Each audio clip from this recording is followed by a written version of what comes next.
акча адамды бузат деп коюшат. Бул эми менимче калыптанып калган түшүнүк же болбосо баягы стереотип болсо керек. Чындыгында албетте адамдын мүнөзүнө акчанын тийгизген таасири болсо керек, бирок эми ал кандай жагына жана кандай таасирди тийгизет, бул башка маселе. Бүгүн биз ошол бизнес брейк программасында дал ушул акча жана анын адамдын кулк мүнөзүнө тийгизген таасири жөнүндө сөз кылабыз. Ал эми бүгүнкү биздин программанын мейманы болсо Кыргызстандагы белгилүү ишкер Жумадыл Эгембердиев. Саламатсызбы агай? Саламатчылык. Мынакей, эгер сөзүбүздү башынан баштасак эле, мисалы үчүн айтып коюшат го, өзгөчө кыргыздарда да мындай ушул калыптанып калган сөз бар да, акча адамды бузат дегенчи. Эгер сиз эстесеңиз, эгер эң биринчи чоң кирешеңиз алганда сиздин мүнөзүңүзгө болобу же өзүңүзгө болобу кандайдыр бир таасирин сездиңиз беле, жана бул кандай таасирлер болду эле? Акча жана материалдык байлык, акча негизи элечи. Бул сенин коомчулукта жасаган жумушуңдун результат деп айтса болот да, ошонун жыйынтыгы. Жакшы иштесең, башың менен акча өзү келет. Ана жана акчага туруштук бере албай калган ал эми толуп эле көрүп эле атпайлы бир күндө турмушубузда турабы? Эми азыркы мисалы акчаны ар кандай жолдор менен тапса болот. Мисалы бүгүн бир 100 миң, 200 миң доллар тапкан эле кыргыздар сразу эле тиги президент болом деп атпайбы? Көрбөдүңөр өзүңөр деле. Мына жөн эле бир заправка кура коюп эле акчаны тапса болот, май сатып. Майды алып эле кайра сатып, бир жакшылап 2-3 жыл иштеп койсо эле бир 200 миң, 300 миң доллар тапкандар бар. Андан тышкары башка коммерсанттар бар. Мисалы менден бай кишилер бар, мисалы. Акча жагын санагандачы. Беркиндей мындай улут, берки баалуулукту санаганда башка бул Кыргызстанга мисалы биз Шоронун основатели катары биз агабыз экөөбүз бул Кыргыздын улуттук тамагын койбодук, жоголуп кеткен тамагын. Бул жагынан алганда, бул маанисинен алып келсек, биз чоң жумуш жасадык. Акча жагын алып келгенде, бул тозок жумуш. Бул кыйын жумуш. Бирок көп учурда мына ошол акчанын аркасындагы түйшүктү көп эле кишилер түшүнө бербейбиз да. Анан сиз айткандай, баягы булар акчанын алдында калган, булар жыргап эле атат. Анан эми ушуларга бир 100 доллар эмне экен, бир 2000 сом мындай эле карматып койсо эмне болот экен деген да түшүнүк бар да, мисалы үчүнчү. Ушул нерсе мисалы үчүн сиз үчүн деле бул кыйын болсо керек, мисалы үчүн ошол нерсени бул бизнесте жүргөн киши муну жакшы түшүнөт да. Сен бир тыйынды дагы жөндөн жөн эле корото албайсың. Бирок муну жөнөкөй кишилер түшүнө бербейт. Мисалы үчүн ошол эле сиздин туугандарыңыздын арасында болобу, же мындай тааныштарыңыздын арасында болобу, эми сизди жөн эле жардам берип койсо эмне болот деп деле кабыл алгандар бар да. Көп да, ошолор бизди көргөндө эле ойлошот. Кантип ушунун чөнтөгүнөн бирдеке алып калсам деп ойлошот. Азаптасок, кандай бул азаптасок менен бул жумуш жаралып, бул акча пайда болуп аткан менен эч жумуш жок. Эми ал жанагы мындай деп коет, потребительский мышление менен ойлогондор ушинтет. Ич керек, жеш керек, машина миниш керек, үй салыш керек, 2-3 аял алыш керек. Анан ушундай батпай биле, анан кийин ушул акча көзүнүн өтү менен, акча дегенде көзүнүн өтү менен ушундай башка эчтекен ойлобой калат да. Акча чогултуп анан бир чоң той берсем деген максат кылган кишилер көп да. Көрбөдүңөр өзү, жана президентский жарышта 80ден ашык киши чуркамадыбы жарышка. Ошонун 8 эле бир ишке жарай турган эме, калганы 80и жанагы мен айтып аткан акчадан башка көзүнө көрүнбөгөн кишилер ошолор. Туурабы? Мына ошолор жана баалуулуктар ошолор. Только деньги. Эптеп той берсем, баарынан чоң киши, көп киши чогултуп чоң той берсем, бул тойдун баары азыр коммерцияга айланып кетпеди. Мына ошол жанагы акчанын баамын билбегендер, баркын билбегендер ошолор. Андан аркы дальше. Ал жанагынын той берет, бүттүм той берип эмне кылам дейт. Анан көзүнө депутат болсом деп баштайт да. Мен деле депутат болсом болот экен да. Мен деле акчам бар. Мен деле болсом болот экен дейт. Мен деле тиги менен сүйлөшкөндү билем. Мен буга деле киргенди билем. Мен депутат болом деп баштайт. Анан ага ал бүткөндөн кийин мен премьер болсом деле болот экен. Мен президент болсом деле болот экен. Анан эмнеси бар экен? Эмнеси бар экен дейт. Акча, бүт акча жасап атса, тиги депутатка мынча берип өтсө болот экен. Буга мынча берсе болот экен деп бүт коррупционердин немелер мышление ушундай болуп атпайбы? Тойлор жөнүндө айтып калбадыңызбы? Менин эсимде мындан 2 жыл мурун болсо керек, сиз Караколдогу өткөн бизнес форумга барып, анан ошол 60 жылдыгыңызды ошол жерде айттыңыз эле да. Мен ушул тойлордон качып эле, чынын айтсам, ушул 60 жылдыгыңды белгилее дешет, шаарда калсам, ошон үчүн качып эле ушул жака келдим депчи. Эми муну кыргыздар кандайдыр бир деңгээлде сараңдык катарында карашат да. Эми ушунча акчасы туруп той деле берип койбойбу депчи. А бирок сиз айткандай, бул бизнестин тилин билген киши бул ар бир чыгымын эсептейт да. Бул чыгым өзүн актаган чыгымбы же актабаган чыгымбы деп турабы? Эми жана мен айтпадымбы, мындай тойлорду тем эле 60ка чыкканда азыр 60 эмес 30ка чыгып алып эле юбилей деп той берип атпайбы? 20-30 миң 40 миң деп долларлаган каражатты жумшап. Ал 30-ту коеюн. Ой, баласы бирге чыкса 4-5 киши чогултуп той бергендер мактанып, мына мен мондай той бердим деп. А самам деле анын ою той берип кайра тордун каражаттарын кайрып алыш. Бир, экинчи мактаныш. Мен мондай, менин тиги деңгээлим ушул, менин уровнем ушул деп ошону көргөзгүсү келген кишилер ушуну жазайт. Мен ошондой тойлордон кантип уш кыргыз кутулат деп ойлоп жүрсөм, анан кайра 60ка чыккан өзүм той берсем, мен өзү каршы болгон атпайм. Өзүмдүн позицияма, конечно, юбилейим түшүндү. А мени билген бу жерде чек жат тууган дегендер бар да. Ошону көрүп алып ушул алайсыз. Ага эмне жетпейт. Ушу сен акчаң бар, 60 жылдыгыңды бир 600 киши чогултуп өткөрсөң деле болот эле да. Ошол кеткен каражаттын кайсы кайрылат эле деген кишилер да болду. Эми алар өздөрүнүн ою менен өзү болсун. Меники таптакыр башка. Мына баалуулук деп ошону айтат. Жогоруда айтпадыкпы, жанагы акча адамга чындыгында ар кандай таасир бериши мүмкүн депчи.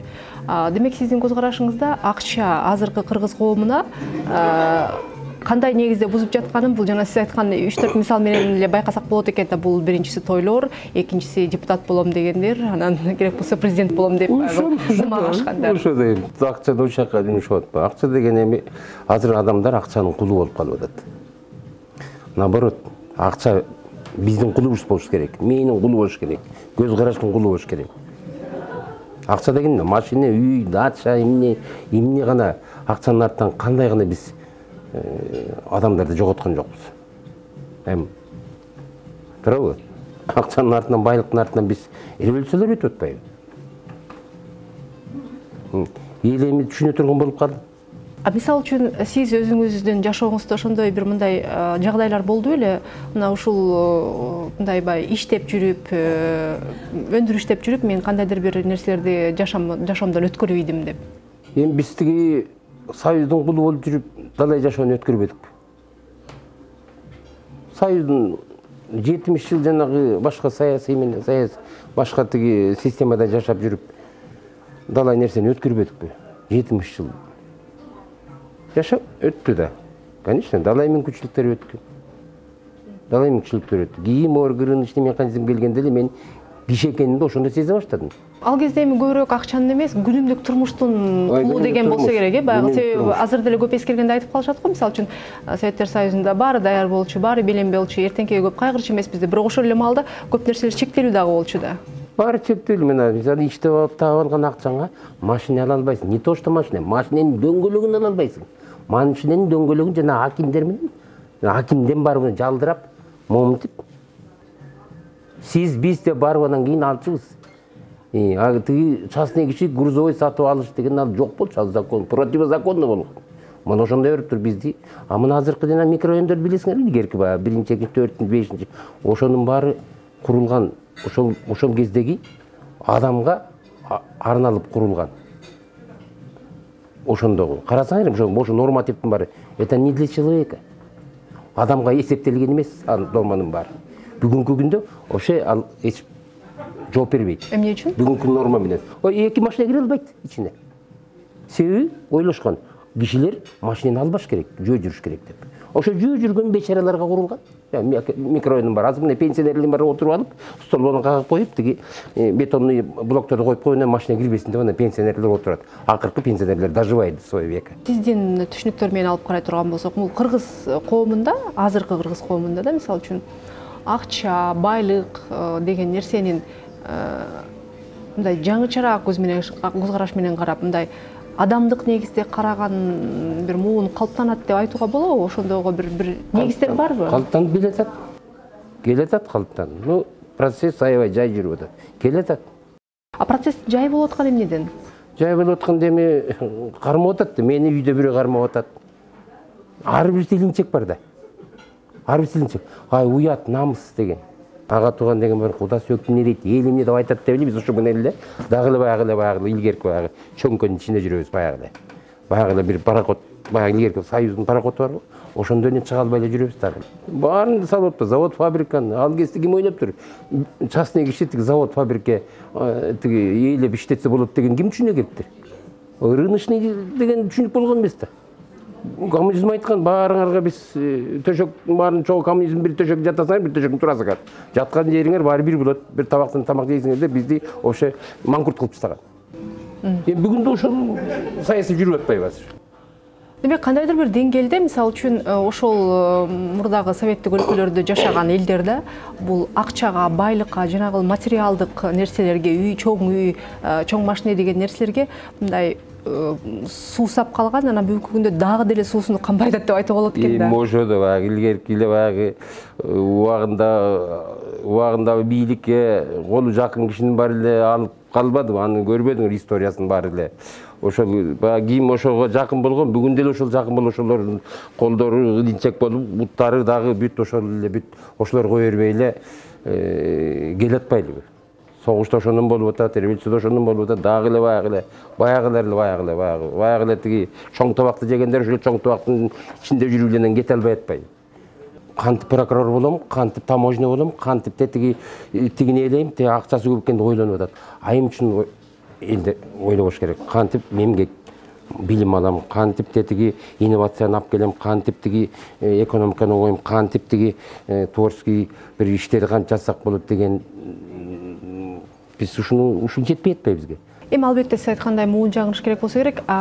Эгер сиздин жеке өзүңүзгө кайрыла турган болсок, эми ошол мынакей адам акчанын кулу эмес, акча адамдын кулу болуш керек деген түшүнүк деле сизде бат эле калыптандыбы? Негизи эле бул нерсеге качан келдиңиз? Эң негизгиси баягы дегеним, мисалы үчүн эң башында деле сиздин акчага болгон мамилеңиз башынан эле ушундай беле же бул бара-бара калыптандыбы? Эми мындай генетикалык бир сапат бар адамдын. Ал өзүнүн генасында болот. Андай жагынан биз мисалы табылды экөөбүз тазабыз, Кудай сактасын. Бирок мына мен 22 жылдан ашты ушу компания башкарганыма. Как основатель, один из основатель, и один из ушу жетекчи болуп иштеп келаткан 20 жылдан ашты. Мен акыркы 5 жыл эле мээм иштей баштады, нормальный. Ага чейин мен баягы эле совковый мышление менен жүрүп,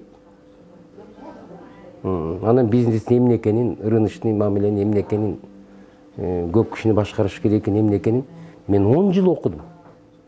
10 жыл жаңы образовательный процесске кетти. 10 жылдан барып анан мен башым иштеди. Кантип тиги великий компаниялар кандай брендти түзөт экен деп уже баары велосипед изобретен баары тең. Окубаган жерим калган жок, барбаган өлкөм калган жок. Жалаң эмне үчүн? Кантип элдер ушундай нормаль ишти иштеп атат. Бизде жок экен да. Чоң атаман чоң апаны сурайын дедим го, жорманы, жарманы кантип бышырып, кантип элге сатсаңар эле деп сурайсам эч ким билбейт. Демек, биздин дагы коомдогу ушул өзгөрүүлөр үчүн дагы көп эмгек, көп энергия талап кылынса керек. Кызыктуу маегиңизге чоң рахмат. Силерге рахмат.